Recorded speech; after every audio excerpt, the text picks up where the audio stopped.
When a few people get together to share a hobby, the rules are usually pretty simple. The group grows and links together naturally, relying on shared interests to keep things moving.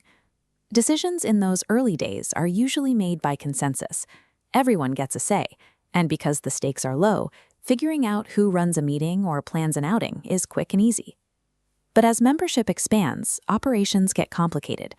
The group starts collecting serious dues, signs contracts for event spaces, and officially incorporates as a registered nonprofit.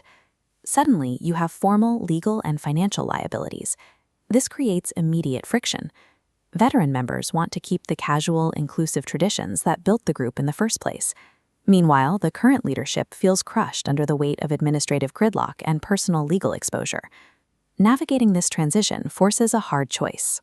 The club has to decide whether to prioritize maximum representation on every decision or establish clear boundaries to secure fiduciary safety. The central question for expanding clubs usually comes down to one specific issue. Should operational volunteers, like committee chairs, hold executive voting power? This matrix maps two approaches.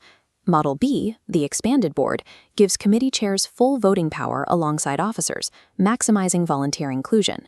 Model A, the streamlined board, reduces governance to the 4 elected officers, isolating legal liability, aligning fiduciary duty, and speeding up voting.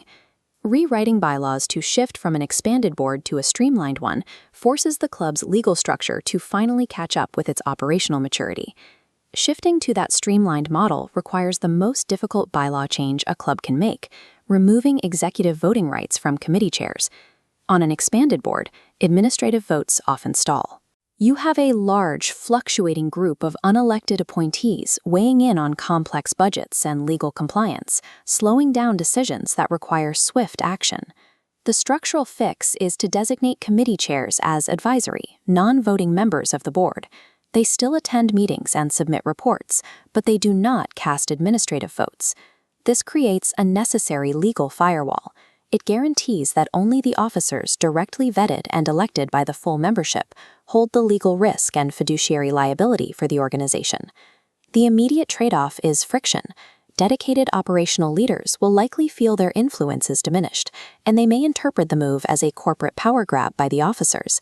You mitigate this by giving those committees total operational autonomy. Once the board approves a budget line item, the committee chair has complete freedom to manage their specific programs, select speakers, and run events without board interference. Separating governance from operations protects your volunteers from legal risk while preserving the creative freedom they need to make the club enjoyable. Beyond the committees, a club's bylaws also dictate leadership continuity, specifically regarding the immediate past president. Many clubs have an informal tradition of granting the outgoing president an ongoing executive vote, usually to maintain institutional memory and guide the new leadership. This creates structural problems. It acts as an unofficial third term, keeping lingering influence on the board and undermining the authority of the newly elected president. Updating the bylaws addresses this by enforcing strict 2-term limits on all officers and shifting the past president into a purely advisory, non-voting role. This forces healthy succession planning. It eliminates indefinite incumbency and requires the club to actively mentor new leaders rather than relying on the same voices year after year. The cost here is a temporary loss of institutional memory. During transitional years, the board won't have the safety net of the previous president's formal vote to steer the ship.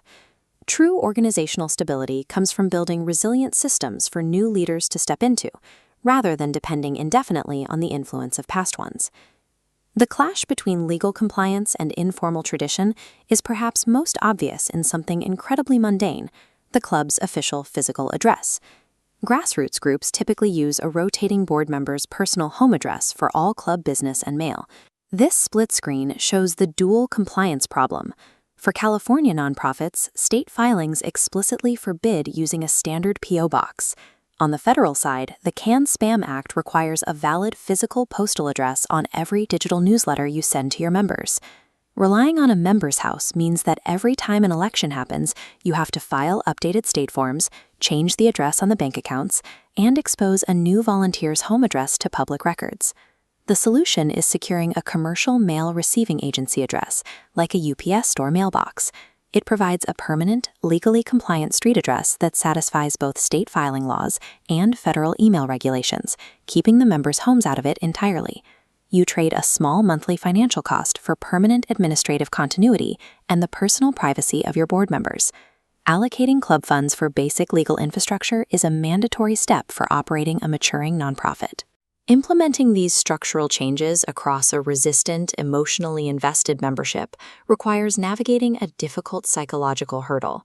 The idea of a fully inclusive board where everyone votes sounds romantic, but in practice, it results in endless administrative meetings where people debate minute details and nothing gets accomplished. For members who want to preserve tradition, a streamlined board does not destroy grassroots culture. It organizes it, giving committees the space to focus on the club's activities rather than on governance. For the board members pushing for compliance, the friction of bruising a few veteran egos is a temporary pain you have to accept to establish a permanent legal safeguard.